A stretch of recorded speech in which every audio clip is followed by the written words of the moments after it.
Good afternoon, everyone. It's postmodernism. We are going to talk about postmodernism. The next topic, the one of the major modern literary theories, postmodernism. We are going to have a discussion on the basis of beginning theory text by Peter Barry. As per our syllabus, we have to look into the details of this. The last semester we saw this as one of the movements. There you got major points regarding this, but here we will have to look at this in detail. Whatever is told, whatever is described in the text, we should not leave those for the sake of understanding. We have to have maximum discussion on this part as well. Postmodernism. So the discussion starts with this question: what is postmodernism? What is postmodernism, or what was modernism? Definitely after modernism. As a term, post refers to something after the next term. Even though you write it combinedly or with a hyphen, you mean by post, you mean it's after something. In that case, definitely postmodernism is modern, something far modern, latest, and the other one is comparatively old version. But that's why it's what is postmodernism, and the next question goes like, what was modernism? Okay, so at this and again, as we discussed, post-structuralism, we never could stay away from talking about, while discussing post-structuralism, we couldn't stay away from talking about structuralism. Post-structuralism and structuralism, as a comparative study, we learned it. Most of the time we had to go back to structuralist point of view or points of view. In the same way, postmodernism as well as also demands the discussion or understanding of modernism. I am sure you are not unfamiliar with these two terms or these two movements and the whole nature, the characteristics. In brief, you got it already, but we are going to see the details. As with the structuralism and post-structuralism, there is a great deal of debate about how exactly modernism and postmodernism differ. With the structuralism and post-structuralism, we reached to the conclusion that, or at least the point that, one is a rebellion against the other. It's not just a continuity. It's not just a continuation. But many of the points where they differed, they didn't want to admit that is okay. Whatever structuralism says is right. Post-structuralism never could admit that, agree with them. At those junctures, they differed and they wanted to formulate their own argument points. Their own perspective changes were visible in the way they approached literary text. Here also we will see how exactly these two are differing, how they are different from one from another, how we can differentiate these two.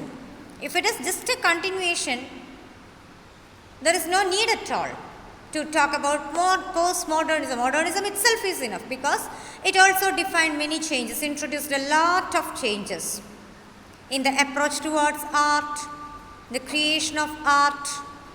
Wherever you looked, you could see drastic changes.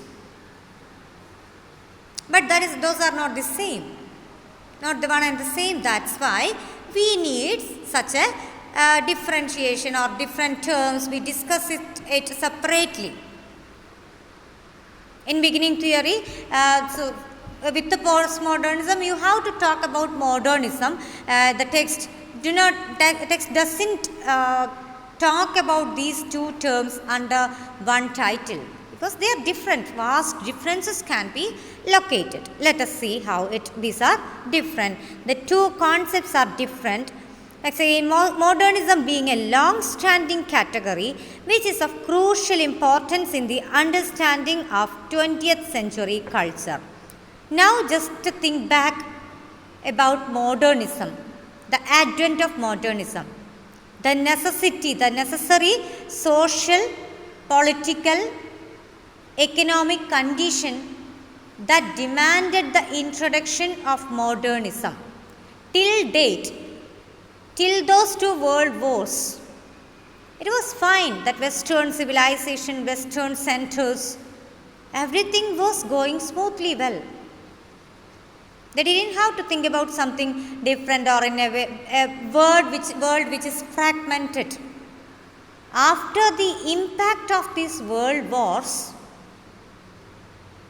artists, other socio-political figures, human beings in general, citizens in general, all over the world understood that this is not enough that you express art and various forms of art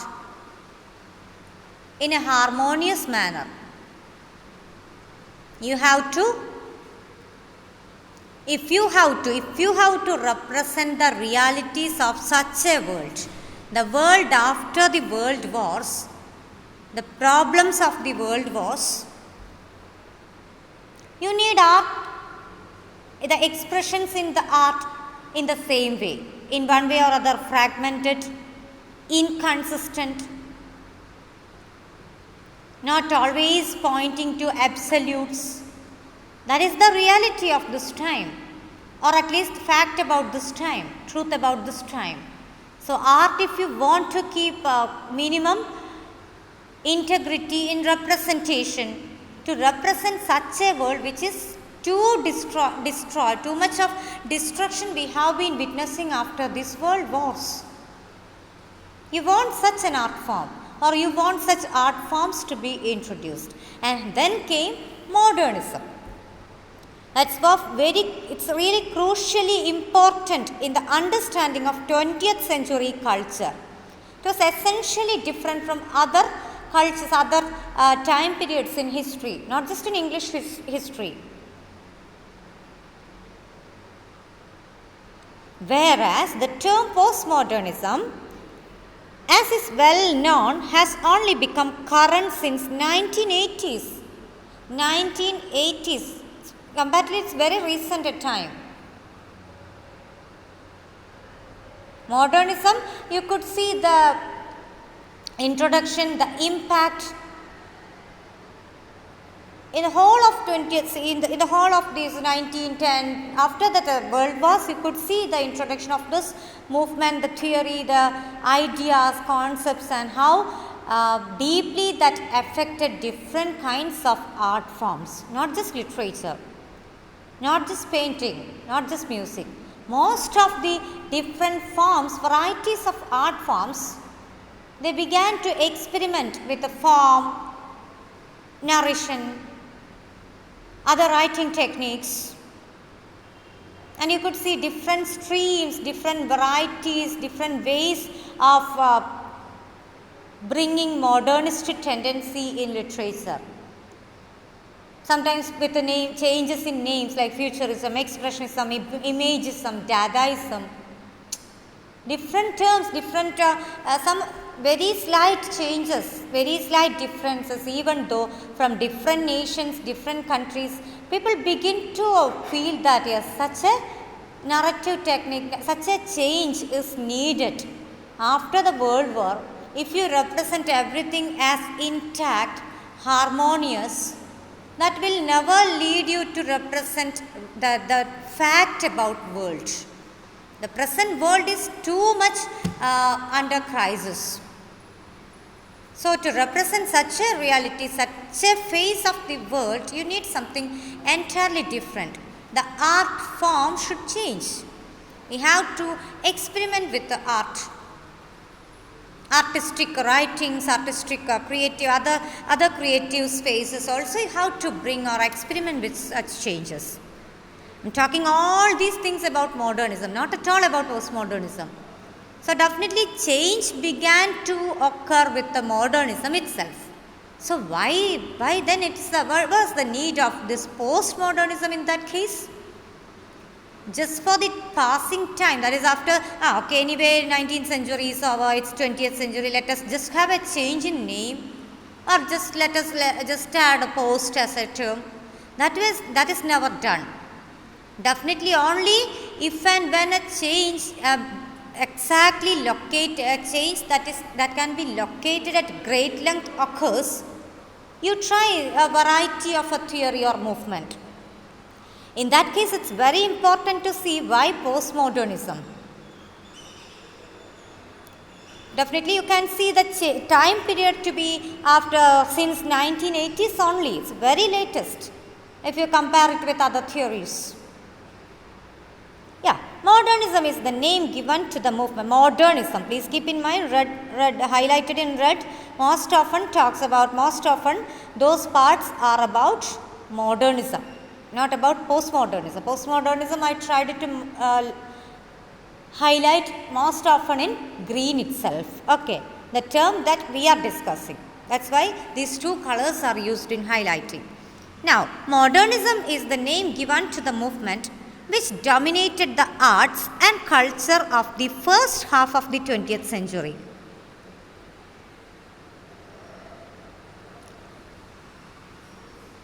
Dominated the art and culture of the first half of the 20th century. 20th century definitely means after 1900, 1901, 1902. All these are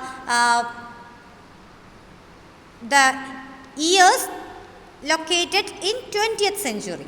But in the beginning, first half of the 20th century, inside which you can locate these two world wars. Okay, so by 1945 you have to see the first half means 1950s.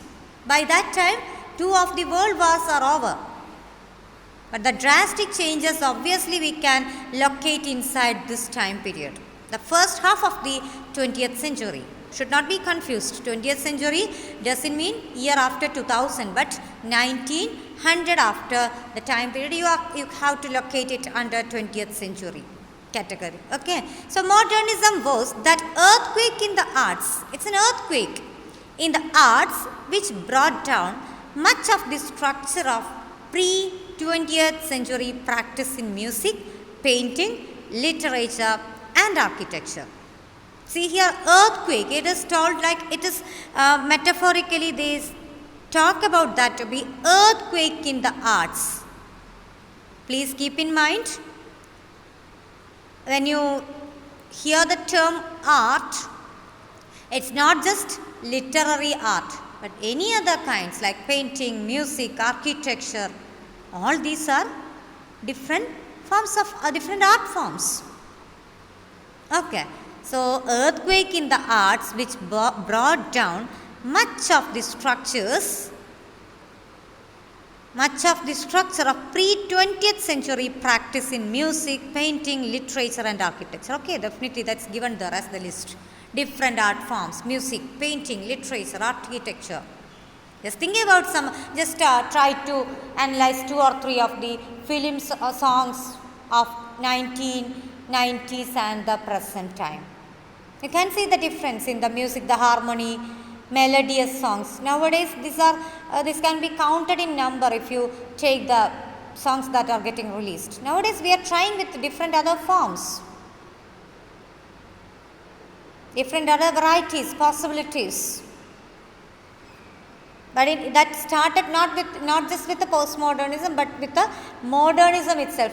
How to experiment with the forms, techniques of writing in art. Okay, then you can see some other details like one of the major epicenters of this earthquake seems to have been Vienna during the period of 1890s to 1910. But the effects were felt in France, Germany, Italy and eventually even in Britain in the art movements like, very important, Cubism, Dadaism, Surrealism and Futurism. Certain sub-movements. If you want to talk about these are the sub-movements of modernism. Modernism can be taken as an umbrella term. Please keep in mind, I am not talking about postmodernism, just with modernism we start now. Only after understanding the details about modernism we can go to postmodernism, because they are connected but in a different way. Connected with a lot of differences, if you want to say. Intricately connected, but with a lot of essential differences. That's what you have to keep in mind. So, you can see these movements listed out as sub-movements. These all together combinedly give the total idea of modernism. Maybe from different countries, different origins, tried in different art forms. Cubism, Dadaism, some are related with the painting, some are related with the literature writings, some are related definitely with the poetry only, some with the architecture maybe. So, you have more than this, you can take get a lot of number of movements, sub-movements of modernism. And its aftershocks are still being felt today. The aftershocks, this kind of introduction, new revisions in approach towards art, writing, interpretation, all those you can see even now, these are still felt. The aftershocks, you are talking about modernist tendency as an earthquake. It toppled down many centers. It didn't fix anything but fragmented everything. Okay. And many of these structures, it toppled have never been rebuilt. Even now, certain centers, certain absolutes are like fixedness. They are fixed. Absolute truth. Absolute value. When you talk about that, adjective, when you take that adjective, it talks about something fixed, which is not the real case. Everything is shattered, scattered after the world wars. That's why this is bringing forth such a truth about this fragmentation, this scattering, shattering. Everything is brought forth through the forefront in the literary and artistic domains and different other domains of life. People are coming to the realization that no longer everything is harmonious and unified. Then, without an understanding of modernism, then it is impossible to understand 20th century culture. Only after understanding 20th century culture, you can talk about the different other movements afterwards or the latest movements. Definitely we have to know something about 20th century culture. It's not as we talk about 19th century. If in terms of British history or the world history in general. So this basic understanding is very essential, it's really necessary that you know something about this 20th century culture. In all the arts touched by modernism,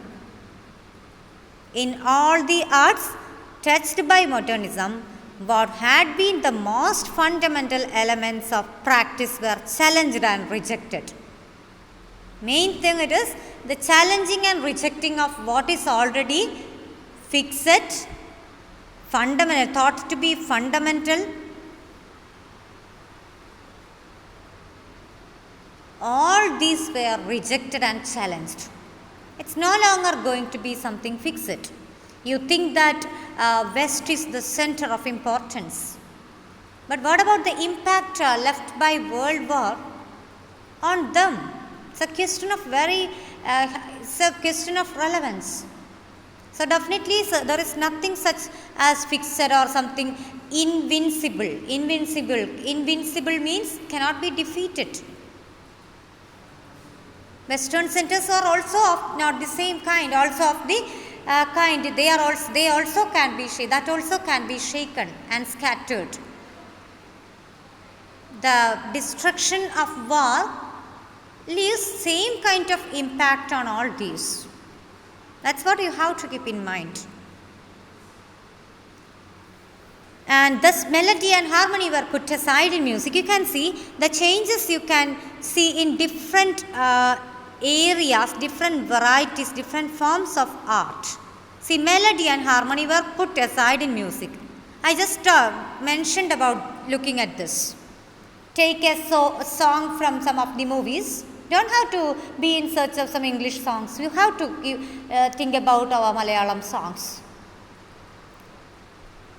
Songs of some till 2000 or in 1990s and all. To talk in terms of their own, see, music, their own structures like Pallavi, Anupallavi, all these things you can hear. You can definitely locate those. Starting with the beginning, the initial lines are there. Then 4 or 5 lines together, moving in the same tone or same composition. Then singing the first lines again. Then some 4 or 5 lines.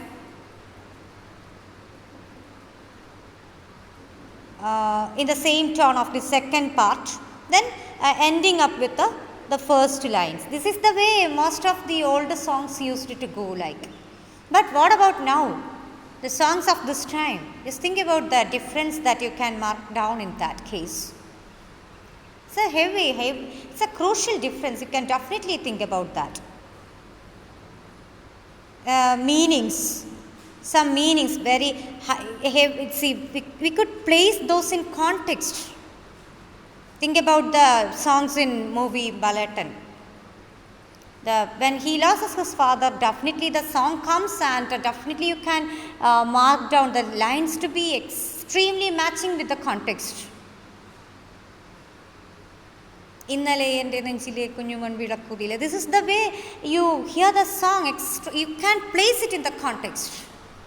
Think about some of the new versions, new songs from certain movies. Pista Sumakira. What is that? How will you place that in the context of any of these scenes in the movie? But those are there, and you definitely accept those as film songs. Sometimes just some words, composition. That's all. So that's the way you are putting down, you are putting aside this melody, harmony in music. Music, you can see that difference. What about painting? How will you mark down the difference you see in painting? Like perspectives and direct pictorial representation were abandoned in painting. Definitely, let me talk about that movie, Pranjiyatan. In that movie, there is a scene where this person, Pranjiyatan, looks at the paintings on the wall and says like, a lot of meanings are there, you see. We don't understand, that's all. That means abstract paintings. You say that these are very meaningful, but if you have to take the meaning to get the meaning, your normal interpretation will not do. You have to go into details. You have to look from different other angles. This is the demand put forward by modernist arts. You will not get anything in a ready-made manner. That's why when you watch certain modernist art forms, you are not really comfortable. That's why I told you how to just think about watching 5 or 6 plays, like Waiting for Godot, continuously, or instead of all the movies or many other television sequences that you watch every day, think about looking or watching plays like Waiting for Godot, many other such plays continuously, and you will be bored like anything. Because to read the meaning of those, it needs something different. It demands the essential core understanding of this world, the present day reality. That's why in painting, you can see such abstraction, the favor of degrees of abstraction. Definitely criticism comes against this. Okay, they say that they mean a lot just by drawing some lines here and there. Think about the paintings that used to be sold in the past. Very beautiful sceneries. We were very fond of this, feast for eyes. But nowadays, abstract paintings are sold and people are there to buy. Because they are fond of that art. They try to get meanings out of that. Some people say that doesn't mean anything, it is waste of money. Because that just by looking at that, you don't get any meaning out of this. That's what you mean by abstraction, degrees of abstraction. It's favorable as far as modernism is concerned. They do not want to give anything like very beautiful scenery, the scenes that you very realistic pictures. No longer they prefer that, or they do not allow that. What about architecture? Think about the kind of changes that you note down in architecture. Architecture immediately connected with the constructions of building, architecture. Traditional forms and materials like pitched roofs, domes and columns, wood, stone and bricks were rejected in favor of plain geometrical forms. Nowadays, even we can see, even with the concrete buildings, how the plans and all change the buildings, the construction. You can see the differences. Even in our own hometown, we can see a lot of experimentation in the structure of buildings and all. Get the idea? Yes. So that's the way. See certain materials, the materials with which you build something, build certain your construction works you make use for. Those also are changed. In the past, it was with the red tiles and all. Nowadays, you can't see that. Okay, so this is the way plain geometrical forms also now you can see, and often executed in new materials like plate, glass and concrete. The buildings with completely surrounded with glass. We cannot always accept that. How can we take that to be very safe and all? But people are there who prefer that nowadays. That's the way experimenting in forms, technology, all these are accepted at least by minimum number of people, so that later it is taken for granted and more people begin to accept that. That's what happened. That's what every time happen in the case of it happens in the case of fashion. 2 or 3 people in the beginning try with something. Some people will look at that with a kind of disapproval. Next day they feel like, okay, let me also try with that. In the coming days, 4 or 5 people, then number begins to hike. This is the way fashion also, not in terms of modernism, but differences. Fashion means actually you are trying something different from what is already existing. That's all with what you mean by fashion. Okay, so that's the way in architecture you can see the way we prefer different materials and shapes for buildings, construction. That's what you mean by changes in architecture. Then in literature, finally, there was a rejection of traditional realism. Now we have to talk about our case, literature, how modernist tendency applies to literary works. Literature in general, it's going to be the traditional realism. What do you mean by that? Realism as a term you were taught, so hope you know about it.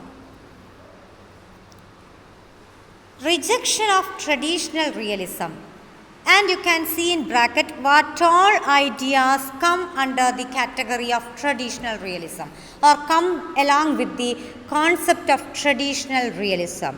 What are they? Chronological plots, strictly following chronology, today's events, only after that next day's events, then only about the events coming in the next weeks. This is what you mean by chronology, following chronology. That is one of the features of traditional realism. Then continuous narratives, another feature of traditional realism. Can you attach this with the modernism? No, they are rejecting. Rejection of traditional realism, chronological plots, continuous narratives. Nowadays with the modernism, you know, stream of consciousness. You are going back, coming back, then going again to some 10 years back, then coming back to the present time. All of a sudden a character starts thinking about the past, then that narration. So this is the way, mixed way of narrative techniques, all those experimenting with the form you could see here. That's why you are away from this traditional realism. And one another major feature, it is omniscient narrators. That is a particular narrator, an outsider, most often an outside narrator, talking as if he or she knows everything. Whatever is going to happen in this novel, in this plot or drama, whatever, it's as if there is an omniscient narrator. Omniscient means all-knowing. Omniscient narrator. And another thing, close endings. One of the major features is like close ending. At any cost, you have to end it very peacefully well. Was an obsession of the former time period, especially with the literary art forms, like, because we needed that ending. Next moment, see, just think about a movie where everything ends up after, even after a lot of crisis. You want the hero and heroine to be married or settled down in this way, so that you are happy. So you think that this will be going on till 100 years. This is the way we demand that kind of a close ending in the case of novels or dramas, whichever literary genre it may be.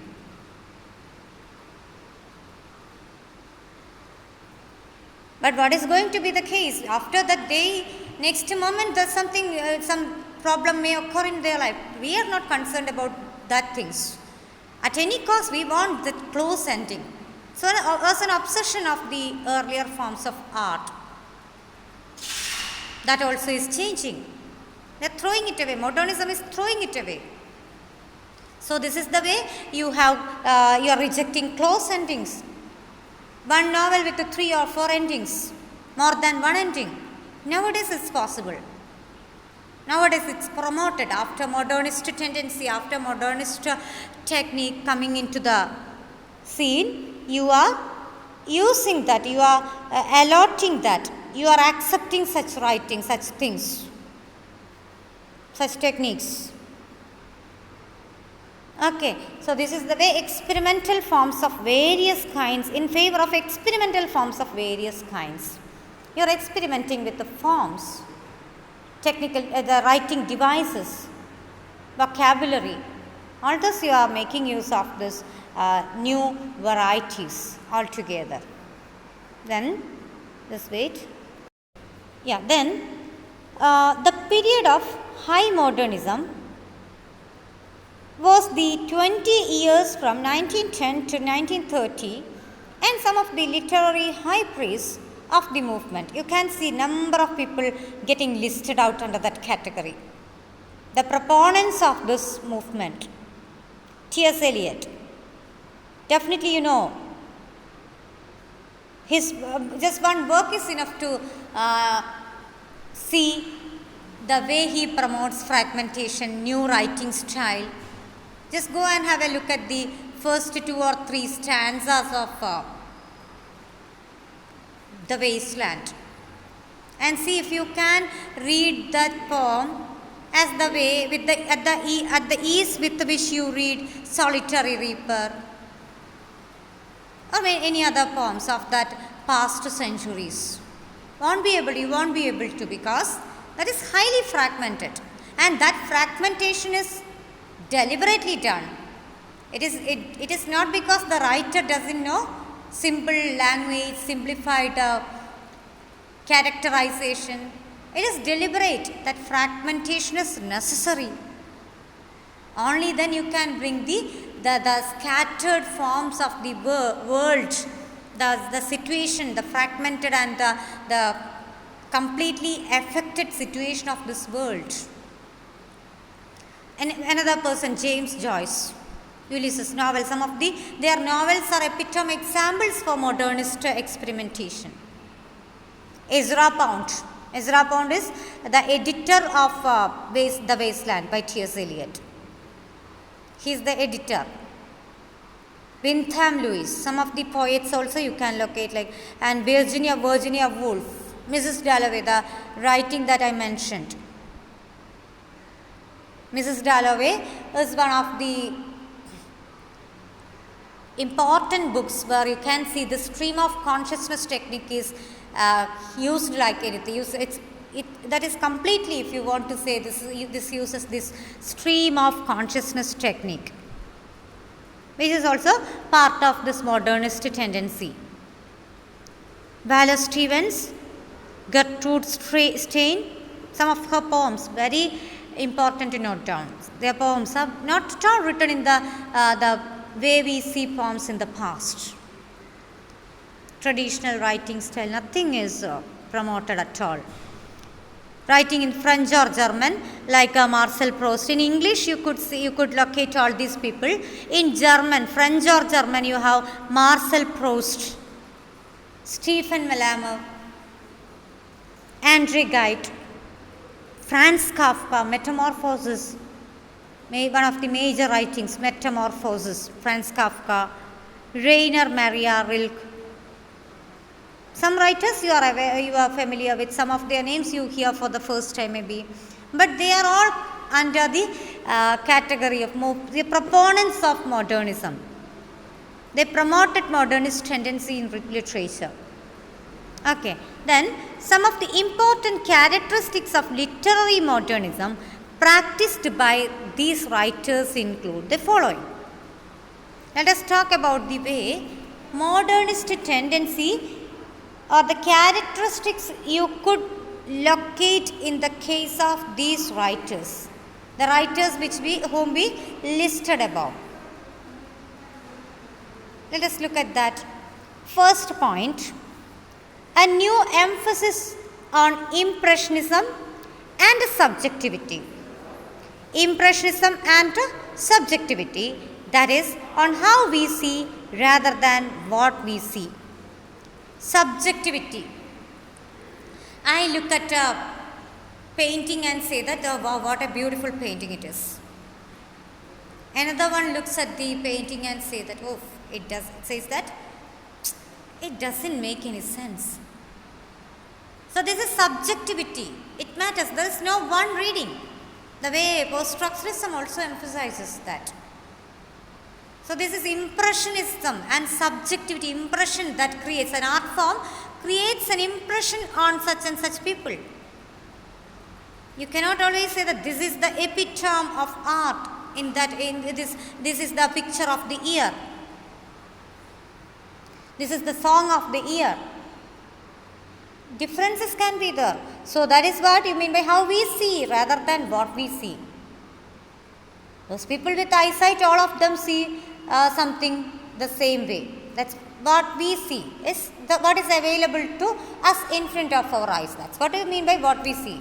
But how we see, this is on how we see rather than what we see. How we see is important.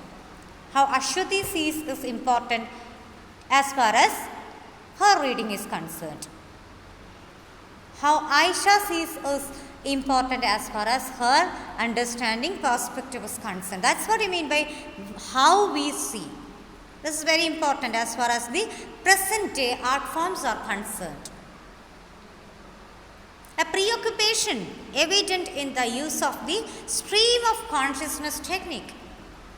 The felt time. A student sitting for writing the examination, he or she is very truly prepared, much prepared, so that 3 hours is not enough for the person. She or he has to write a lot, but the time limit doesn't allow. Think about another one who didn't prepare anything for that. So that 3 hours is very problematic to be there. If the invigilator insists upon the person to be inside the class for whole 3 hours, the person feels that 3 hours to be 3 days of imprisonment, if you want to say. This is the way differences are there, subjective differences are there. You cannot always say that this is that. This is the most beautiful thing. This is the most wonderful scenery. This is the most wonderful plot, site, whatever. You cannot always say that. For me, this is. For you, that can be different. For another one, that can be something more different. So this is the way you have subjectivity working out in your approach towards art. Then second point, a movement in novels away from the apparent objectivity provided by such features as omniscient external narration, fixed narrative points of view, and clear-cut moral positions. In the past, you could see all those which are not in bold letters. This is now you are moving away from apparent objectivity. Objectivity is more convenient because I conduct an examination. 10 objective type questions are given to you. It's very easy to evaluate that question paper, its answer sheets, because one question, one answer. You don't have to look into other details. But think about a subjective question is given to you and you have to see the details. You find it very difficult to evaluate, to give marks and all. The same way, apparent objectivity means objectively, if you are approaching something, it's very easy for you to see things. In the case of literary works, it's omniscient external narration. Some person is there to tell you everything. You don't have to take much effort. Okay, he or she will tell everything in detail. Fixed narrative points of view. Every time it's first person point of view. You are not worried about changes in personality, the personal point of view, nothing. Then clear-cut moral positions. Think about post-structuralist view. They talk about, they try to locate, they try to highlight where these inconsistencies in moral positions, where the person, the speaker, contradicts his or her own statement. So no longer this can be assured because modernism and in general talks about the lacks of fixity, not just in art but in life in general. Okay, so this is the second point regarding modernist tendency. Third point, a blurring of the distinctions between genres. Blurring of the distinction. What is that? Blurring. Blur. Images. Blurred images. Vague. Distinction between genre. What is that? In the past you were having like sonnet, 14 line. Epic, this and this much length. Novel should be more than 300 pages. So all these characteristics have been already marked down for you. So you have to stick on to those rules, characteristics while creating, while writing. But now it is a blurring of the distinctions between genres. That is, no longer prose looks like every time prose. You can add some poetry. In a prose writing, you can add a 2 or 3 line poem of your own. Or the whole language of prose and poetry. Think about that. Think about the way Wordsworth talks about the language of prose, language of poetry, the way Coleridge comments upon that. Here it is, all are getting blended. Everything is getting blended there. Like lyrical and tend to become more, that is, novels tend to become more lyrical and poetic. In God of Small Things, you can see some lines, certain poetic lines. Many other novels, you can locate certain poetic lines, sometimes sung by certain characters. In the past, it was not accepted. Why should you add some poetic lines in a novel? It's supposed to be prose-like. You should not go against the fixed way of narration, style of narration, but now it is going to be very lyrical and poetic. If you take a novel, you can see some lyrical elements of some poetic elements you can see. For instance, poems are more documentary and prose-like. Some poems you can see documentary-like and prose-like. Certain poems of this day. Not as the way in the past you can think about elegy written in a country churchyard. Observing every rule of prosody, you can read that poem. How to read this line, how to read that line, how to stress, where to stress, everything is available, everything is intact. But you can never read a poem of this time period in that way. You have button poetry, haikus, all those are differing from one perspective to another. The themes are different, the structure of writing is different. So this is the way you have to mark down the essential differences in the style of narration in genre, mixing the features of genre. Okay? Yes. Then fourth point, a new liking for fragmented forms, discontinuous narrative and random seeming collages of disparate materials. The same thing, fragmented forms, that is promoted like anything in modernism itself. Still we are not into postmodernism even now. Modernism itself brings all these changes. Discontinuous narrative, fragmented forms, all these are promoted. And the last point, a tendency towards reflexivity, so that poems, plays and novels raise issues concerning their own nature. Some of the writings on writings, sometimes novels within novels, some of the themes dealing with the problems in writings. So more of a reflective kind, not always like thinking about or talking about a hero, heroine. Our concept was like that in the past. When you just think about a movie, who is the hero? That's the first question that comes to your mind. Or who is the heroine? But we are far away from that. The time is over and we are looking into more other techniques, other experimenting, all these things you can see. The tendency towards reflexivity is something new. Reflecting, that art is talking about art. Art talking about art. Art talking about the problems in creating art. All these are modernist features. The features that they highlighted, the modernism practiced by these writers include the following. In their writings, you can locate all these characteristics. Eliot's poem is not at all, Wasteland is not at all poetic. It's prose-like. Jumping from one part to another without having a proper division, proper structure of the proper arrangement of a stanza.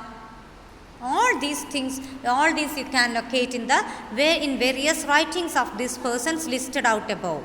The persons whom we listed out, like T.S. Eliot, James Joyce, Ezra Pound, Bentham Lewis, many others like Franz Kafka, from different other nations, not just in Britain, but from different other areas.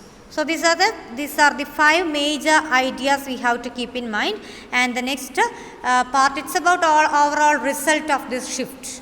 We will talk about that in the next session. Okay, thank you so much.